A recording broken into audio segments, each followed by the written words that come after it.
The Laundering, Volume 2, Case 30, The Asset. The connected car sold as a possession, built as a data extractor. Open the case. My car works for me. Interesting theory. You bought the vehicle studies the buyer. The claim of this case is narrow. The connected car is sold under the vocabulary of ownership. My car, my asset, my possession, while it operates as a continuous data extraction platform that profiles the driver and ships the profile onward. The vocabulary names you the owner. The relation makes you the subject. Assets depreciate. Data appreciates. And when a regulator finally read the relation instead of the brochure, it found a buyer who had never knowingly agreed to any of it. Why not read this as one carmaker behaving badly? Because that reading retires the structure. Strip the brand out, and a familiar grammar remains, the one named in Case 28, now on the consumption side. There, the vocabulary of enterprise, be your own boss, laundered a wage relation. Here, the vocabulary of ownership, my car, my possession, launders a surveillance extraction relation. The sharp move is the role inversion. The buyer assumes they are the agent, the owner, the one being served, while the relation positions them as the product, studied and sold. And the premises? 4. 1. Connected features are real, and many are genuinely wanted. Navigation, crash response, over-the-air fixes, granted in full. 2.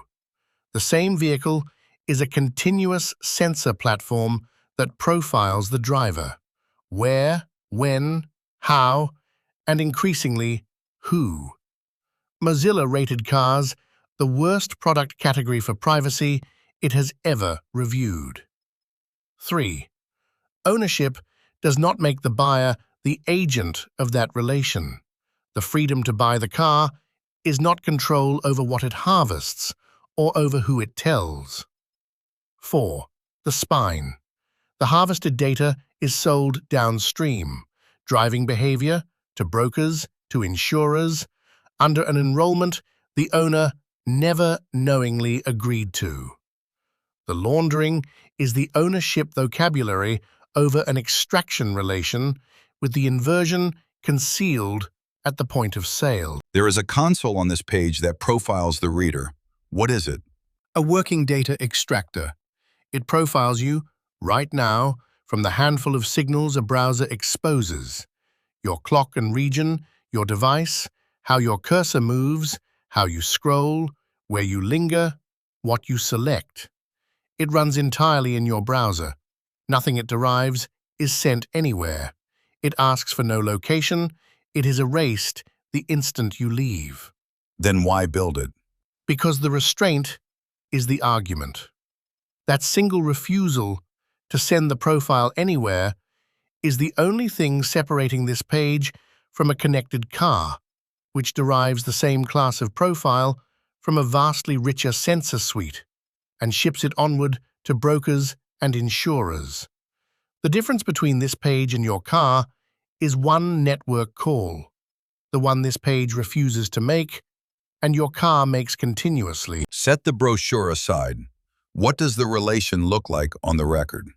In 2023, Mozilla's Privacy Not Included reviewed 25 major car brands. Every one failed, a first in the guide's history, and Mozilla called cars the official worst category of products for privacy that they had ever reviewed. The policies claim the right to collect intimate categories: sexual activity, health and genetic data, immigration status, race, facial expressions. Nissan, named the worst offender, reserves the right to share and sell preferences, characteristics, and psychological trends to data brokers, law enforcement, and other third parties. And the controls? Of 25 brands, none let drivers meaningfully control the collection, and the great majority reserved the right to share or sell it. This is not one rogue manufacturer, it is the category. The car is, by default, an instrument pointed at its owner. The tell here is irregulators. Findings of fact. Through OnStar's smart driver feature, General Motors collected drivers' precise geolocation and driving behavior data roughly every 3 seconds and sold it to third parties, including the consumer reporting agencies LexisNexis and Verisk, which fed it to insurers who raised premiums. The U.S. Federal Trade Commission charged that General Motors did this through a misleading enrollment process, failing to disclose the collection and sale, and without consumers' informed consent. And the penalty? Note what it is and is not. It is not a fine, no money changed hands. It is a behavioral order, a 5-year ban on selling the data to consumer reporting agencies, a 20-year requirement of express, informed consent, and a duty to let owners access, delete, and opt out. The regulator's core finding is the whole case in 3 words: no informed consent. The buyer believed they had bought a car and a safety service. The inversion was concealed by the enrollment screen. That concealment is the laundering found as fact. The model underneath has a name. Shoshana Zuboff calls it surveillance capitalism. Human experience claimed as free raw material, rendered into behavioral data, and the surplus beyond what is needed to improve the product sold into markets that trade in predictions, behavioral futures. The farmer harvests 1 crop a season. The platform harvests location, habits, purchases, contacts, and routines every day. One sells grain. The other sells a forecast of what you will do, to whoever will pay to know or to nudge it. And the case adopts it?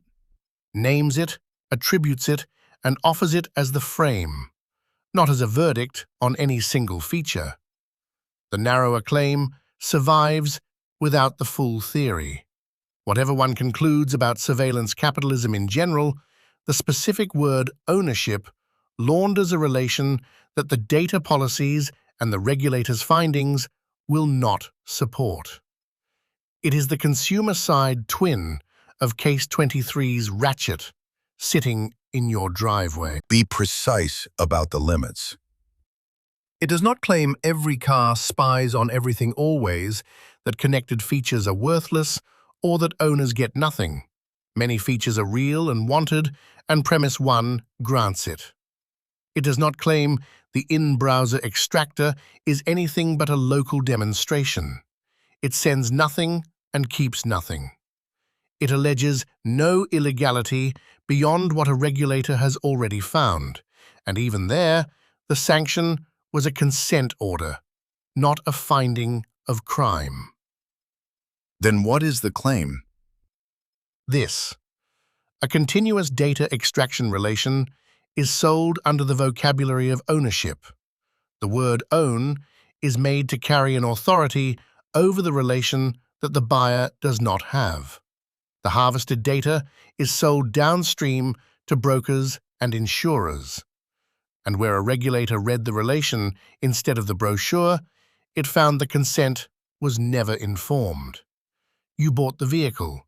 The vehicle studies the buyer. Strip it to the structure. No villain is required, and only one is named, by a regulator. A manufacturer sells a possession, a telematics feature enrolled through a screen the buyer skims, extracts precise location and behavior. A data broker buys it, an insurer prices on it. Each step is ordinary and mostly lawful, and the integration is a person who paid to be profiled, named the owner of the very instrument pointed at them. That is the definitional dodge run on the meaning of property.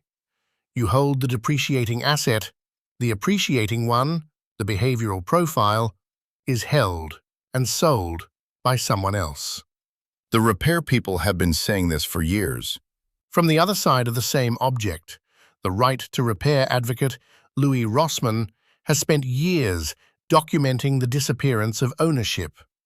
Products remotely disabled, functions revoked by a post-sale change to a license agreement, hardware locked against the person who paid for it. Where Zuboff names what is extracted, the repair movement names what is withheld. They are one relation seen from its two ends. You hold the object, someone else holds the control and the data. How do we read the next one? When the next thing you own arrives wired to a sensor suite, a car, a doorbell, a watch, a television, read it against the extractor on this page. If the data stays on the device, the word own is true. If it is sold onward, you are not the owner. You are the asset.